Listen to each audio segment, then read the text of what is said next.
after a long wait, we get our ride on Triumph's new 250 motocross bike. This thing has been, man, 5 years in the making, I want to say. And we invited our buddy Ezra Lusk out to come test it, and so stoked to see you out here riding again. Thank you. I really appreciate the invite. Like haven't been riding a whole lot here the last year. My kid kind of went off and did the Loretta's thing, and I just pumped up the brakes a little bit. But it was great to come out, great to ride. The first session was a little tough, but it was great to get a feel for this bike. Like, you really kind of, the morning with it being deeper and the track being fresh and lines kind of crisscrossing, to going back over there this afternoon after riding a Diamondback track, going back to the Gatorback track, a little more hard packed, still some soft sections, with really good lines everywhere and some bumps, and to go and do those little settings that we changed at the very end. It was good. It really gave us a good test field today, because we did have conditions changing in 2 different tracks, and yeah, exactly. Pretty cool. Well, like this morning, it was really soft. Like I said, there was really no set lines, and I was able to just kind of be aggressive, ride over my head a little bit and just not have to worry about sticking it anywhere. But then when we came back later in the day, track was, developed, then I realized I needed to make some adjustments. roll it off a little bit. Yeah, I had to go that way.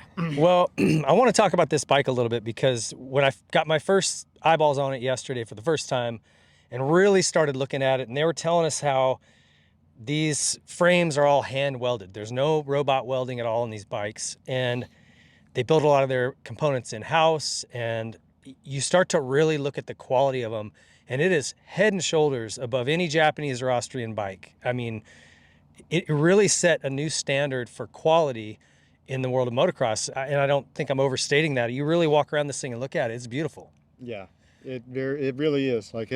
That's a pretty big deal, just because, like back in the day when we got frames, I'm not sure it's quite as, specific now, but back in the day, frames could be a good bit different from one to the other, machine made. So that's a really valid point, that they do them all by hand. So keeping up with the numbers that they need to build is probably going to be their biggest problem by doing it by hand. I'm sure that takes a little while longer, but that's a pretty good compliment for it. Absolutely, and just a really good looking bike all the way around. So I want to just go straight to it, Yogi, and tell us a little bit about, I guess let's start with suspension and chassis and ergonomics. Yeah. What did it feel like compared to just other 250s you've ridden, comfort-wise, suspension-wise, chassis-wise?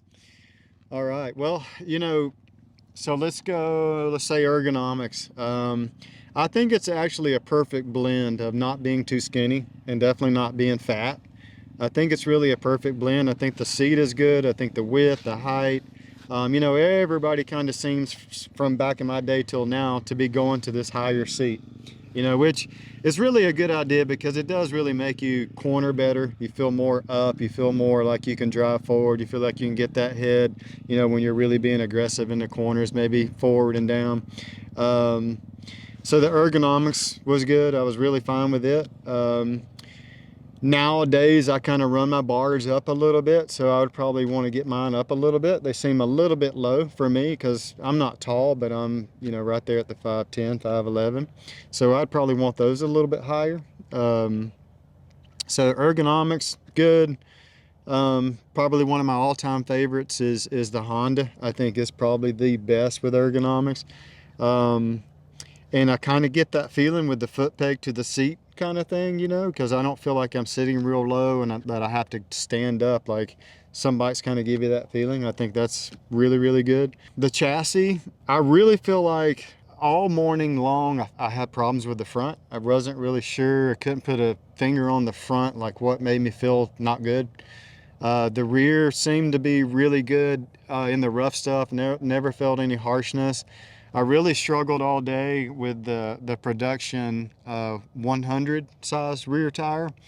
That's kind of was my struggle all day, even when I was done. I feel like if, I know they did that for just a weight issue, but throw a 110 on that thing, and I think you've got the issues that I had with the rear. 100%, it'd be done. There wouldn't be any kind of issues. So the only problems with the chassis that I really felt was coming from the rear, just being dancing, not really staying underneath me, stepping out on some of the sweepers here on Gatorback. Didn't really feel like it was just there, so I didn't really feel like I could push. And that kind of transferred me holding on a little tighter and me feeling everything more into my hands, you know? So after I did the Diamondback thing, came back, and I kind of had the same kind of feeling over there. But like I said, when I got back over here, the track was rough, had good lines. I was able to work with the KYB guy and talk about a few different settings that I could do. So we did a little bit of low speed compression. We did a little bit of rebound, slower and stiffer. And then And the sag was a big issue. well, and then Jeff came over and said, you know, him and Ivan and Ricky, they've kind of felt like all through their testing phases of it that a little bit, how would you say it, a little bit of less sag, like if you go from 105 to 100, that it was a really big deal. Like it really kind of made the chassis a little bit more balanced, you know. So with my little bit of suspension settings and then doing the sag, that took everything away from the front. Like I really felt like the chassis was more balanced. I felt like it held its line a lot better, especially in this really high speed stuff before you drop down into gravity cavity. I was trying to stay in one little line all day long so that I knew all day long what it felt like, you know. And I tried to do the same thing around the whole track, and making those changes, it took away that harshness in the front. And I thought it was actually really, really good, like really good. Yeah, and it was a night and day difference. And we're gonna have a race spec video on this thing to give you guys those specifics of what was done. And it's a game changer for this bike. You get these settings wrong, it can be really unsettled. And I mean, it was a huge that difference with all bikes. It is. You know, It is. Not to really, you know, say it won't work right if you don't have the correct settings, but you kind of tailor things to what you like and what makes you go fast, you know. And for me, knowing that the rear's not going to step out, knowing that when I go through that stuff, acceleration, braking, it's going to track straight. I don't want no surprises, you know. And making those changes, you know, I think a lot of people is going to be surprised that I'm kind of on the bandwagon, but you know, like I really felt like those things was as good as it needed to be. Yeah, that's awesome. And it was cool to see the KYB guy and Stanton and all these guys kind of rally around and Ivan and throwing us, hey, maybe try this, try that. Yeah, everybody wanted us to get the best experience. You know, they wanted me to either like it or not like it. You know, they didn't want me to leave without throwing everything at it that I could. Yeah. You know, and that's what we did. And we even dropped the fork height a little bit, and that actually made the stability even better and didn't lose any kind of front end plant, you know, and cornering was still good. So that kind of goes to show too, you know, that you're not far off with a chassis balance if you just do those little things, and it's still really good. That's it. You know, I rant on all the time about chassis balance because it's like your sag can be off 2 mil, and you'll hate your bike, and you fix it and you're like, oh man, there it is. It's such a big deal. And it is a really big deal with 4-strokes, period. You can't 2-strokes, you could kind of get away with it, but 4-strokes, they don't really need to be sacked out and stay down there and never respond. You know, you create so many other problems when the number's not right. That's right. So I'm glad they stepped in and helped me out a little bit with that and kind of got that number a little better, because it's a game changer. And the componentry, it is KYB suspension, it's Brembo brakes, it's got a steel braided front line. I've never seen a production motorcycle with that. This is typically a pro thing you do after the fact. A lot of power. Yeah, great brakes. Yeah, surprising power. Yeah. You know, but I never really felt like I was gonna grab a handful and go over. Which I'm only just a 1-finger guy, and I just kind of leave it there, you know. But it stops you. It stops you. It does stop you for sure. Good grip on the seat. Yep. It comes with ODI grips, really nice. I mean, it's like everything up here is really good and clean. It's molded in right here where everything is just fit, you know, nothing sitting on top of anything else. So it's nice and smooth.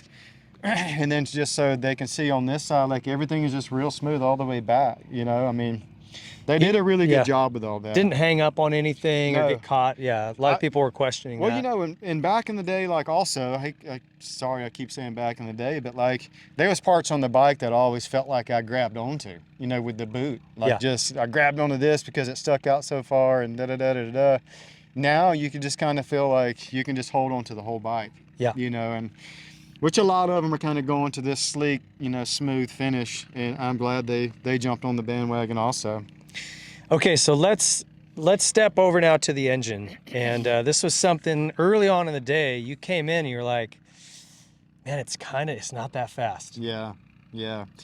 Well, unfortunately, there's always positives and there is always a little bit of a negative. So we'll go negative for a minute, but we'll talk about what we could probably do to it to make it better. Right off the bat, I felt like, obviously this morning it was really, really deep. Really sticky. Dirt was just absolutely awesome. And I just felt like she was pretty flat off the bottom and mid. I felt like it carried as long as any bike I've ever ridden, even some of my factory bikes, or all my factory bikes. I felt like over revved to the moon. Just, you almost feel like you can just pull these gears and never even shift. You just don't even want to shift. You just want to keep going with it. So that's there. I think the numbers, I'm not sure exactly the numbers on it, but it sounds like it. I think it's probably close to what a lot of the race bikes are, huh? I mean, 13.5, 14, like, I don't know what it was. Yeah, But, I mean, yeah. similar. So it's just the bottom and mid just really wasn't there for me. And I was hoping that I'd go over to the Diamondback track, ride that track a little bit, and maybe it's a little different. Had the same feeling. Then I was hoping when we came back over here, it was a little drier, a little bit more hard pack. I still had the same feeling. The biggest thing that I struggled with really was I always felt like I was in between gears. So I do think that problem could be fixed quickly and just go one more tooth on the rear. Yeah. Because I had done that on previous 250Fs that I've ridden. I had the same feeling. I was in between gears. It just really didn't have the meat right there. Went one more tooth up, fixed it. And this comes with a 48, so it's geared quite low or tall. So you've got room to move. Yeah. A 49 would be easy. Yeah. You and I talked about a 49 tooth sprocket and a 110 tire. Yeah. And that would be a big improvement. Yeah, that'd be a pretty big game changer. I'm not sure that would completely be enough for me. I think I would need to maybe just play with the mapping a little bit on it and see if we can fill in that bottom and mid a little bit. But the curve is really, really smooth. Like it is very, very smooth all the way through. There's no surprises. I think your lower level to mid-level people would really, really like to ride it just the way it is. Very friendly. You could ride the freaking wheels off of it, you know, just like at the end of the day, when I got the suspension ride, I just wanted to stay out there and ride it because I was tired, everything's sore, you know, but I just wanted to stay out and ride it because it got to be to where it was fun. Yep. You know. So, yeah, I think a little bit of mapping would help, and then the tooth is on the sprocket. And there is two maps on this thing. We were in the most aggressive map. There is like a softer map for slippery conditions. We never even touched it all day because it's already, the standard map is very, they showed us the power curve in the presentation and it's just very linear, which is how it feels. Yeah. According to Ezra. So I think what you'll see happening is there will be alternate maps, and they already have a power tuner app that you can get. They have multiple maps on there. They're going to find some more aggressive maps that will just make this thing build quicker. It's not that it needs more horsepower, it just needs to build quicker. It builds too slowly. And so if you can just get that curve quicker, you have to shift more, but you will have the feel that I think that you were looking for. Yeah, for sure. I think it's just they tried to build a very user-friendly motorcycle or engine, and they did. They accomplished it, but an intermediate expert level rider is going to want more. Yeah. 100% one tooth would help you right off the bat because I've done it before. I know it would make it feel the way I want it to feel. But we would definitely need to bump it up a little with some ignition changes. And then there are some things, launch control, quick shift, traction control. You tried the quick shift and actually in places really liked it. Yeah, I ended up having a love-hate relationship with it. Like, as soon as I tried it over on the Diamondback track, there was a couple little places, quick little turns up a hill, where I felt like before it was kind of hard to get the shift under a load. And then I tried the quick shift and it was perfect. But then I got out on the Gatorback track and I was shifting kind of right at the face of some of the bigger jumps, just because I was in between gears. And I felt that little bit of whatever it does, the ignition. Cuts the ignition just cuts for a the ignition second. for that. So it was almost like, it wasn't like a bog, but it was kind of like, it was just a hesitation. Like it spooked me out, you know, because I'm right at the face of it, you know, then you feel that. So, cause it's kind of right when you shift, maybe just a delayed like millisecond afterwards. So I don't know if I would want to do it on the big track. Yeah. But it's there for you to use if you want to use it, because I think there's situations, tracks, where it'd be a good idea. Yeah, I agree. And it's all of these are just on the fly. You just reach over and push a button and it goes. And you know, I'm a vet guy now, so I would say to some of the vet riders that maybe get a little lazy on shifting, you know, or don't want to shift, or say it's too hard to shift, so they leave it in second for too long. Try that. Yeah. Because it would really help them out, you know. It definitely makes it easy. It's just something you got to get used to. It's for a couple of old farts like you and I. Yeah. It takes some getting used to. Yeah. What about anything else? Foot pegs, like it's just a great looking parts that are onto this thing. Anything else that stood out to you?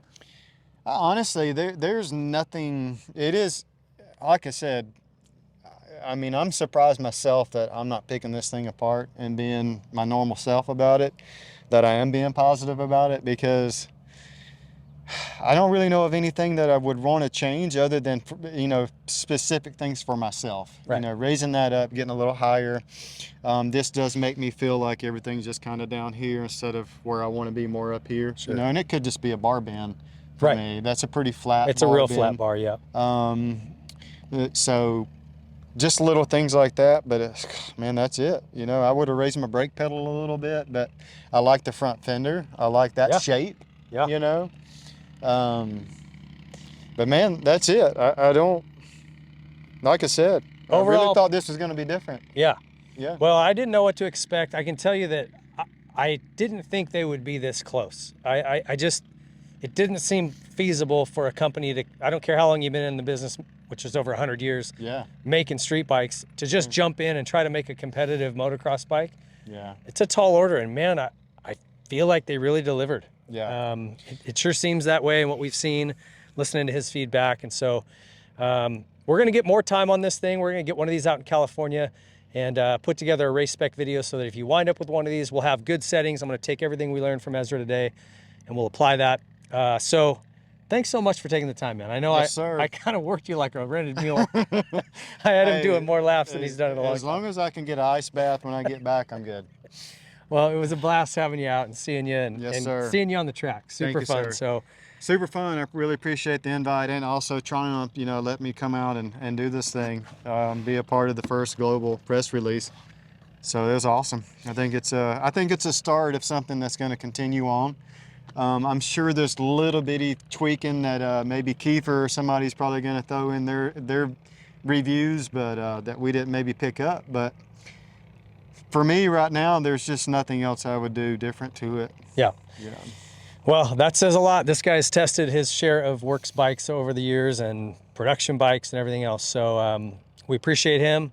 Appreciate you guys watching. Big thank you to Triumph for having us out. What an incredible event that they put on. Definitely rolled out the red carpet for us. Thank you guys for watching. If you like the video, subscribe, like, comment, all that. Thanks for watching. We'll see you.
you like this video, please be sure to leave a like, subscribe to the channel, hit the notification bell so you don't miss any of our future videos, comment what you thought, and share it with your friends.